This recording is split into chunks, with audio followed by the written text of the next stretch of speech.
Voici une question dont la réponse en surprendra plusieurs. Est-il possible que Jésus soit pleinement homme et pleinement Dieu? Les Saintes Écritures vont nous donner une réponse claire et instructive aujourd'hui même à l'émission À travers la Bible.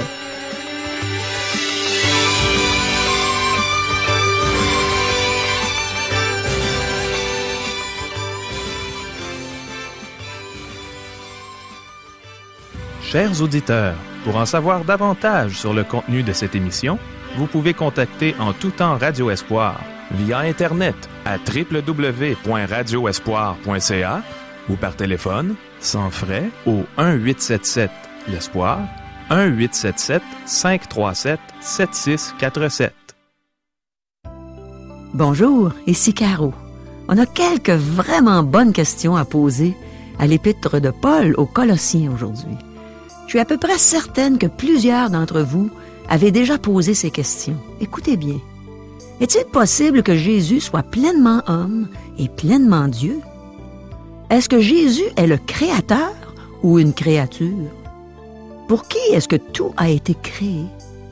Comment est-ce que tous les éléments subsistent aujourd'hui? Qui est la tête de l'Église? Est-ce que les morts vont ressusciter un jour? Est-ce que tout le monde doit se soumettre à la volonté de Jésus-Christ? Qu'est-ce qu'il faut faire pour devenir un saint? Demeurez à l'écoute, on est sur le point d'entendre des réponses bien sages à chacune de nos questions par la bouche du pasteur Régent Gelé. Elles sont sages parce qu'elles viennent de la parole de Dieu, ce Dieu merveilleux qui est parfait en toutes choses. Mais premièrement, allons ensemble dans la présence de Dieu. Prions. Oh Seigneur, c'est bon d'entrer dans ta présence, de savoir que tu nous écoutes, que tu nous entends, que tu désires nous exaucer, parce que tu connais notre désir de mieux te connaître et de faire ta volonté. Enseigne-nous ta parole aujourd'hui. Bénis-nous par ta sainte parole, qu'elle puisse faire un grand effet dans nos cœurs, qu'elle puisse nous transformer aujourd'hui même. Amen. À toi, Régent? Merci beaucoup, Caro. À la dernière émission, nous avons vu que quiconque est en Christ Jésus a un accès direct au Père, contrairement à ce qu'enseignaient les gnostiques. Nous avons aussi vu que notre foi repose sur des faits historiques. Nous avons mentionné ces faits. Nous avons aussi dit que le monde désire voir de l'amour entre les chrétiens. Ce n'est pas de la doctrine qu'il veut entendre, mais il veut plutôt voir des vies transformées. L'Évangile porte du fruit partout où il est proclamé, et l'amour est le fruit de l'Esprit. Nous vous avons demandé si vous avez cette conviction profonde que la Bible est la parole de Dieu. Nous vous avons aussi invité à examiner vos prières afin de voir si vous demandiez à Dieu des choses qu'il vous a déjà accordées. Par exemple, nos péchés sont pardonnés en Jésus-Christ. Nous sommes purifiés par son sang. Nous sommes transportés dans le royaume de Dieu et nous avons déjà reçu l'Esprit de Dieu. Nous n'avons pas besoin de prier pour ces choses. Lorsque Paul priait pour les Colossiens, il priait afin qu'ils soient remplis de sagesse et qu'ils soient agréables à Dieu. Il a aussi demandé qu'ils portent du fruit et qu'ils croissent dans la connaissance de Dieu. L'apôtre Paul termine sa prière en louant Dieu parce que les Colossiens avaient un héritage avec les saints, qu'ils ont été libérés de la puissance des ténèbres et transférés dans le royaume de Dieu. En Jésus-Christ, ils ont été rachetés et ils ont reçu le pardon de leurs péchés. En étudiant le Cantique des Cantiques, nous avons parlé de la personne de Jésus-Christ. Dans l'Épître aux Colossiens, nous apprenons la théologie qui se rapporte à Jésus-Christ. Cette section de l'Épître exalte le Seigneur Jésus. Nous ne pouvons pas trop en dire à son sujet. Nous ne pourrons jamais entièrement comprendre Jésus pendant notre vie sur terre. Nous ne pourrons jamais comprendre toute sa gloire et toutes ses merveilles. Le Fils est pleinement homme et pleinement Dieu. Cette section réfute les arguments de ceux qui nient la divinité de Jésus-Christ. Celui qui comprend ces versets se rend compte que Jésus est merveilleux. L'apôtre Paul essaie de réfuter la plus ancienne hérésie qui est apparue dans l'Église, soit le gnosticisme. Une autre hérésie qui a fait son apparition très tôt est l'arianisme. Arius d'Alexandre a affirmé que le Seigneur Jésus-Christ était une créature, un être créé par une autre puissance. En l'an 325, le Concile de Nice a répondu à cette hérésie en déclarant « Le Fils est pleinement homme et pleinement Dieu ». Plus tard, au cours de l'histoire de l'Église, Socinus a propagé une hérésie affirmant que Jésus n'était pas Dieu et que l'humanité n'avait pas besoin d'un sauveur pour ses péchés. Il a enseigné que l'être humain n'est pas totalement dépravé. L'unitarianisme et les témoins de Jéhovah sont fondés sur cette hérésie. Nous avons 9 faits au sujet de Jésus-Christ qui font de lui une personne différente et supérieure à tous les êtres humains qui ont vécu sur la terre. Débutons notre lecture de Colossiens chapitre 1, verset 15. Le Fils est l'image du Dieu invisible, le premier-né de toute la création. Premièrement, il est l'image du Dieu invisible. Le mot grec traduit image est eikon, duquel nous avons tiré le mot icône. Comment Jésus-Christ peut-il être l'image du Dieu vivant? Nous ne pouvons pas photographier un être spirituel invisible. Comment peut-il être l'image de Dieu? L'évangéliste Jean l'explique dans le prologue de son évangile. Au commencement était la parole, et la parole était avec Dieu, et la parole était Dieu. Elle était au commencement avec Dieu. Toutes choses ont été faites par elle, et rien de ce qui a été fait n'a été fait sans elle. L'évangéliste Jean, chapitre 1, versets 1 à 3. Jésus-Christ existait déjà au commencement de la création. Il est donc éternel. Il précède la création de l'univers. Plus loin, Jean a dit « Et la parole a été faite chair ». Jean, chapitre 1, verset 14. Jésus-Christ, le Fils de Dieu, la deuxième personne de la Trinité, a pris un corps humain. C'est ainsi qu'il est devenu l'image du Dieu invisible. Il pouvait devenir une image humaine de Dieu parce qu'il était Dieu. Deuxièmement, il est le premier-né de toute la création. Ceci révèle sa relation avec le Père et sa position dans la Trinité. Dieu est le Père éternel, le Fils est le Fils éternel. Sa position dans les Trinités est celle de Fils. Les Écritures n'enseignent pas que l'existence de Jésus a débuté à Bethléem. Le prophète Michée a prédit que le Messie naîtrait à Bethléem. Michée chapitre 5, verset 2. Mais il est originaire de l'éternité. Dans le prophète Ésaïe, nous lisons « Car un enfant nous est né, un fils nous est donné. Et la domination reposera sur son épaule. On l'appellera admirable, conseiller, Dieu puissant, Père éternel, prince de la paix. » Ésaïe chapitre 9, verset 6. L'enfant est né, mais le Fils a été donné. Il est venu de l'éternité et il a pris notre humanité. Dans cet épître, l'apôtre Paul réfute une des philosophies de l'époque, le gnosticisme. Les gnostiques enseignaient que les initiés de leur secte ont reçu une connaissance supérieure aux autres. Cette philosophie enseigne qu'il y a plusieurs puissances créatrices entre le Dieu suprême de l'univers et l'univers matériel ou physique. Le Dieu suprême a créé un être qui lui en a créé un à son tour. Le troisième en a aussi créé un autre et le cycle se répète jusqu'à la création de l'univers physique. Selon les gnostiques, Jésus-Christ était une de ces puissances créatrices entre le Dieu suprême et les hommes. Paul réfute cette hérésie. Il explique que Jésus-Christ existait avant le commencement de la création. Il n'est pas un maillon dans la création, mais un prototokos, un mot grec qui signifie « avant la création ». Il y a environ 2000 ans, Jésus est celui qui est venu de l'éternité pour prendre un corps humain. Au commencement était la parole, et la parole était avec Dieu. Et la parole était Dieu. Elle était au commencement avec Dieu. Toutes choses ont été faites par elle, et rien de ce qui a été fait n'a été fait sans elle. Jean chapitre 1, versets 1 à 3. Dieu le Père est le Père éternel, et Dieu le Fils est le Fils éternel. Le Seigneur Jésus n'a jamais été engendré dans le sens humain du terme. À plusieurs reprises, dans les Écritures, le Fils est appelé le premier-né. Il est appelé le premier-né de toute la création, le premier-né des morts, le Fils unique. Au verset 18 du premier chapitre de l'Épître aux Colossiens, il est appelé le premier-né d'entre les morts. Le psalmiste a dit « Je publierai le décret ». L'Éternel m'a dit « Tu es mon fils, je t'ai engendré aujourd'hui ». Le psaume 2, verset 7. Paul a développé davantage sa pensée lorsqu'il a prêché à Antioche de Pisidie, dans la province de la Galatie. Paul explique ce que le psalmiste entendait lorsqu'il a dit que Jésus a été engendré. Et nous vous annonçons cette bonne nouvelle, que la promesse faite à nos pères, Dieu l'a accomplie pour nous, leurs enfants, en ressuscitant Jésus, selon ce qui est écrit dans le psaume 2. « Tu es mon fils, je t'ai engendré aujourd'hui ». Le livre des Actes, chapitre 13, versets 32 et 33. Lorsque Jésus-Christ est appelé le premier-né de la création, cela ne réfère pas sa naissance à Bethléem, mais au fait qu'il a la première place. Nous parlons d'une position qui se compare au droit d'aînesse.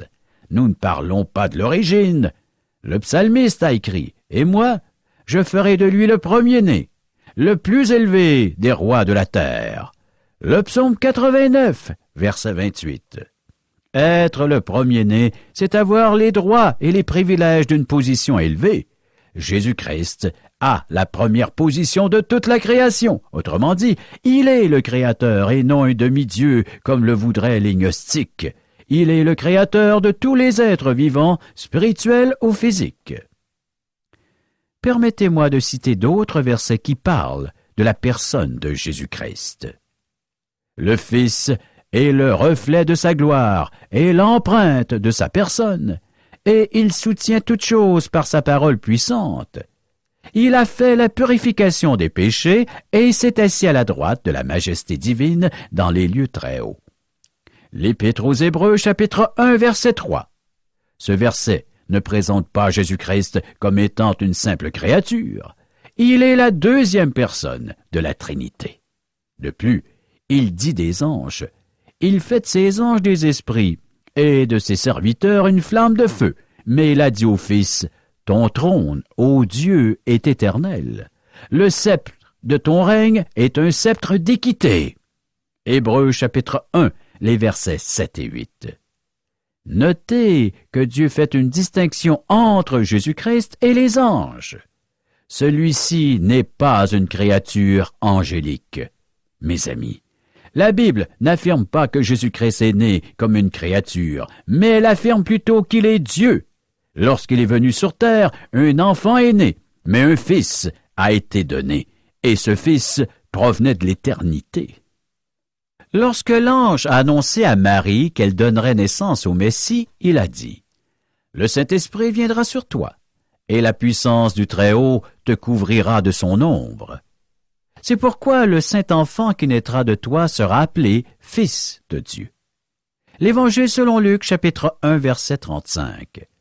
Jésus-Christ a été appelé le Fils de Dieu parce que c'est cela qu'il était avant de venir sur terre. Tu es le Christ, le Fils du Dieu vivant. Matthieu chapitre 16, verset 16. Passons maintenant aux deux prochains énoncés au sujet de Jésus-Christ. Colossiens chapitre 1, verset 16. Car en lui ont été créées toutes les choses qui sont dans les cieux et sur la terre, les visibles et les invisibles, trône, dignité, domination, autorité. Tout a été créé par lui et pour lui. Car en lui ont été créées toutes les choses. Si toutes les choses ont été créées en lui, alors ceci tranche la question. Il est le Créateur et non une créature. Être le premier-né de toute la création ne signifie pas être créé, mais être le Créateur. Il y a deux types de création, le monde visible et le monde invisible.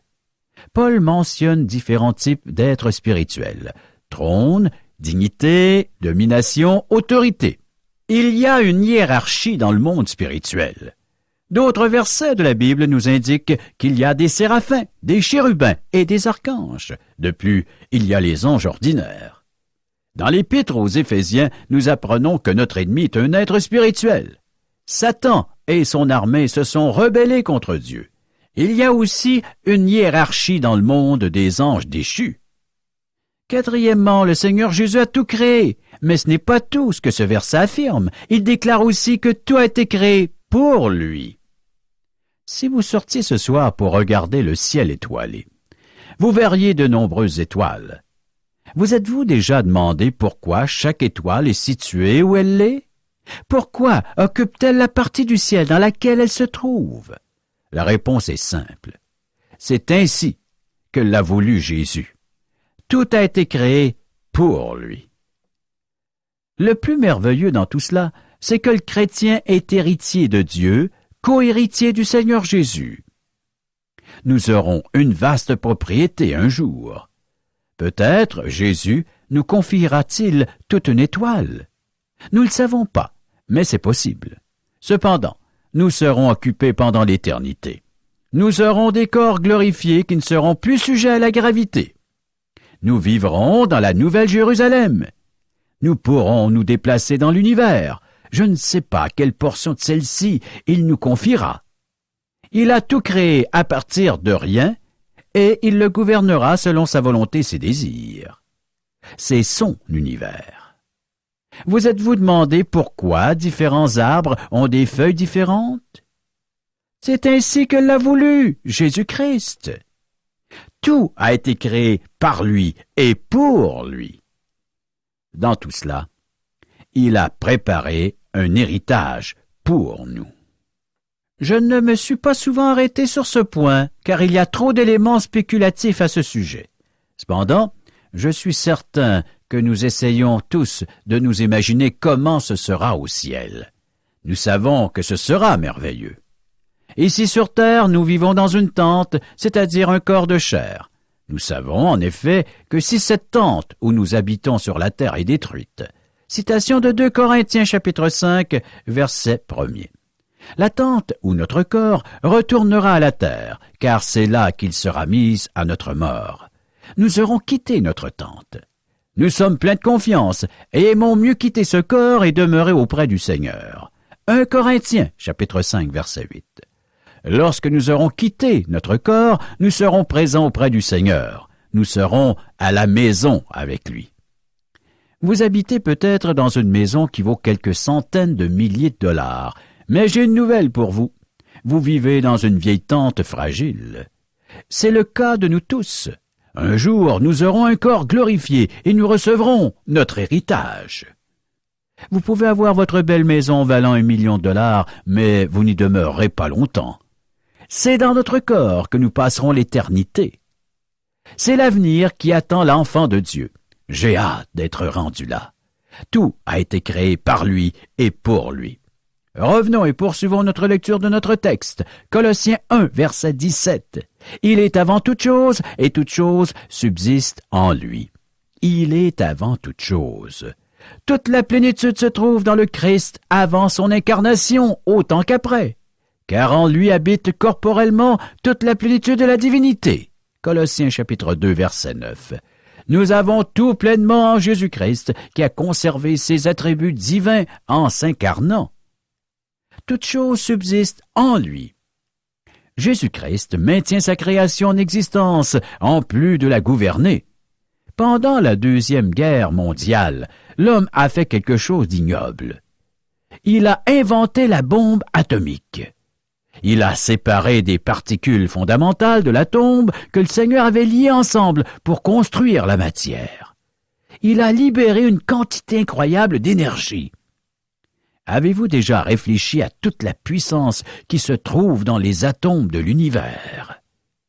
Si une bombe que l'on peut tenir dans notre main peut détruire une ville entière ainsi que ses environs, pensez à la quantité d'énergie qui est emmagasinée dans tout l'univers. Non seulement est-ce que le Seigneur Jésus a créé tout cela, mais il le maintient en existence. Juste maintenir le tout en existence est déjà tout un exploit. Jésus-Christ est celui qui le fait. L'Épître aux Hébreux nous enseigne aussi cette vérité. Le Fils est le reflet de sa gloire et l'empreinte de sa personne, et il soutient toutes choses par sa parole puissante. Il a fait la purification des péchés, et s'est assis à la droite de la majesté divine dans les lieux très hauts. Hébreux, chapitre 1, verset 3. Jésus est une personne merveilleuse et glorieuse. Lisons Colossiens 1, verset 18. Il est la tête du corps de l'Église. Il est le commencement, le premier-né d'entre les morts, afin d'être en tout le premier. Le texte poursuit en disant « Il est la tête du corps de l'Église ».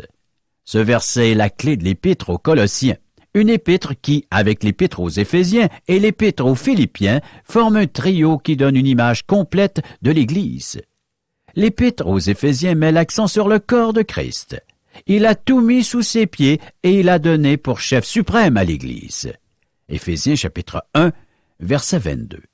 L'épître aux Philippiens nous montre comment doit marcher l'Église qui est sur la terre. Nous y voyons l'expérience de l'Église et l'expérience du croyant. Ces épîtres forment un trio. Le premier-né d'entre les morts, Jésus-Christ, est le prémisse de ceux qui ressusciteront. Personne n'est ressuscité dans un corps glorifié avant que Jésus n'ait ressuscité. Lorsqu'un être cher qui est chrétien nous quitte, nous ne le mettons pas dans une tombe, mais dans un motel. Un jour, il se lèvera avec un corps glorifié. Le corps dort dans la terre, et l'âme est au ciel en présence de Jésus.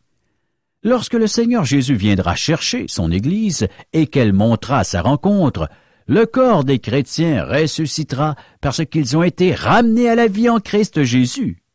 Le corps est semé corruptible, il ressuscite incorruptible. 1 Corinthiens chapitre 15, verset 42. Nous serons tels qu'il est. Bien-aimés, nous sommes maintenant enfants de Dieu, et ce que nous serons n'a pas encore été manifesté. Mais nous savons que lorsqu'il paraîtra, nous serons semblables à lui, parce que nous le verrons tel qu'il est. 1 Jean chapitre 3, verset 2. Et le texte rajoute « afin d'être en tout le premier ». Il ne peut rien y avoir de plus merveilleux que cela. Toute la création doit se soumettre à la volonté de Jésus-Christ. Dieu a planifié qu'il en soit ainsi. Malgré la rébellion de l'homme sur la terre, Dieu dit « C'est moi qui ai oint mon roi sur Sion, ma montagne sainte ».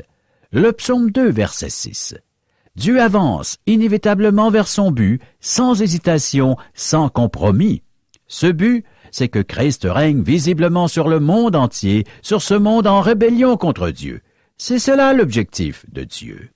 Car tous ceux qui sont conduits par l'Esprit de Dieu sont fils de Dieu. Et vous n'avez point reçu un esprit de servitude pour être encore dans la crainte, mais vous avez reçu un esprit d'adoption, par lequel nous crions « Abba, Père ». L'Esprit lui-même rend témoignage à notre esprit que nous sommes enfants de Dieu. Or, si nous sommes enfants, nous sommes aussi héritiers, héritiers de Dieu et co-héritiers de Christ. Si toutefois nous souffrons avec lui, afin d'être glorifiés avec lui. Citation de Romains chapitre 8, les versets 14 à 17. Si nous ne devenons pas saints sur la terre, nous ne le serons pas dans les cieux. Si nous ne recevons pas le Seigneur Jésus comme Sauveur, nous ne lui appartenons pas. Nous n'avons pas été rachetés au prix de son sang versé à la croix. Nous ne serons pas adoptés dans la famille de Dieu, et nous ne serons pas co-héritiers du Seigneur Jésus. Être saint, ce n'est pas avoir une conduite exemplaire parfaite ou extraordinaire, mais c'est être mis à part pour Dieu. C'est de lui appartenir. Nous lui appartenons lorsque nous lui ouvrons notre cœur. Chers amis, préparons-nous pour la prochaine émission en lisant l'Épître de Paul aux Colossiens chapitre 1, les versets 18 à 24. Merci, Régent. Je me réjouis toujours quand j'entends le verset que tu as cité dans la première épître de Paul aux Corinthiens, au chapitre 5, verset 8. Pour les gens qui ne connaissent pas Dieu, ça peut sembler de la folie de s'exprimer ainsi. Mes amis, voici ce que Paul dit dans ce verset. Nous sommes pleins de confiance et nous aimons mieux quitter ce corps et demeurer auprès du Seigneur. Et suite à ce verset, Régent a ajouté que lorsque nous aurons quitté notre corps, nous serons présents auprès du Seigneur. que nous serons à la maison avec lui. Mes amis, ne croyez surtout pas que je suis dépressive quand je dis que moi aussi, tout comme l'apôtre Paul, j'aimerais mieux quitter ce corps et demeurer auprès du Seigneur. Quand je suis devenue une enfant de Dieu, je suis justement passée de l'état dépressif à l'état d'une joie inexprimable. Tout a du sens pour moi depuis que Dieu m'a pardonné mes péchés, depuis qu'il m'a donné la vie éternelle. Avant de connaître Dieu, je me disais que ça n'avait pas de sens de naître sur cette terre, de vivre 40, 50, 60 ou même 100 ans, et qu'après, il n'y aurait plus rien. Je me questionnais, et je questionnais aussi des gens religieux à ce sujet, mais ils n'avaient jamais de réponse claire à me donner. Mais un jour, j'ai rencontré une personne qui m'a aidé à comprendre que Dieu nous avait créés pour sa gloire, pour son plaisir, pour l'adorer et pour vivre heureux avec lui pour l'éternité. Elle m'a aussi fait comprendre comment c'était possible. Elle m'a dit qu'on était tous des pécheurs, comme c'est si bien dit dans l'épître de Paul, au 3e chapitre, l'épître de Paul aux Romains, au verset 23. Il dit que tous ont péché et sont privés de la gloire de Dieu. Mais comment est-ce que des pécheurs comme nous peuvent entrer dans la présence d'un Dieu 3 fois saint? Eh bien, voilà où Dieu est intervenu pour moi et pour toi, mon ami. Dans l'Évangile de Jean, au chapitre 3, verset 16, il est écrit que Dieu a tant aimé le monde qu'il a donné son Fils unique, afin que quiconque croit en lui ne périsse pas, mais qu'il ait la vie éternelle. Et Paul nous dit dans le 6e chapitre de son épître aux Romains, au verset 23, que le salaire du péché, c'est la mort, mais que le don gratuit de Dieu, c'est la vie éternelle en Jésus-Christ notre Seigneur. Mon ami, crois-tu en Jésus? Crois-tu qu'il est le Fils de Dieu? Crois-tu qu'il est Dieu fait homme, qu'il a pris un corps comme le nôtre dans le but de venir payer à notre place la dette qu'on avait envers Dieu pour nos péchés? Mon ami, c'est pour nous que Jésus est mort sur la croix. C'est pour toi, personnellement. Et en ce moment, il veut te faire ce cadeau pour lequel il a payé si cher. C'est pour toi qu'il a tant souffert, qu'il est mort sur la croix, comme s'il était lui-même un malfaiteur. Mais le 3e jour, il est ressuscité, et maintenant il est vivant. Il s'adresse à toi à travers ma voix. Alors, mon ami, repens-toi. Change de direction à l'égard du péché. Tourne tes regards vers Jésus et demande-lui de te sauver. Demande à Jésus de te donner la vie éternelle. C'est ce qu'il veut faire présentement. Ses bras sont grands ouverts devant toi. Donne ton cœur à Jésus. Laisse-le te donner cette merveilleuse vie. Chers amis, les gens nous posent souvent cette question, Caro. Qui sommes-nous? Mais qui es-tu, Régent? Qui es-tu, Caro? Non, mais quand même, nous allons répondre à la question. J'aimerais que tu expliques à nos auditeurs qui tu es. Moi, je pourrais peut-être leur expliquer, mais toi, tu le sais encore plus. Tu connais tout ton vécu. Tout d'abord, j'ai fait des études en carrière radiophonique et j'ai exercé ce métier pendant de nombreuses années. Plus d'une décennie. Oui. Ensuite, j'ai eu un appel divin, l'appel de Dieu, d'aller étudier sa parole. Et pendant plus de 4 ans, j'ai fait des études en théologie. Maintenant, nos auditeurs en bénéficient. Et grâce, il va sans dire, à la présence de Dieu dans nos cœurs, dans notre vie. C'est merveilleux. Nous sommes des gens qui sont nés de nouveau, selon les Saintes Écritures. Ouais. Des chrétiens évangéliques. Oh là là. Des gens qui croient que les Saintes Écritures ont encore quelque chose de très important pour notre vie. C'est la vérité. Voici comment vous pouvez nous contacter par téléphone. 1-877-L'Espoir. 1-877-537-7647. Via courriel. www.radioespoir.ca ou à notre adresse postale. Radio Espoir, casier postal 34 143 Charlebourg, province de Québec, G1G 6P2. Chers amis, au revoir. Bye bye.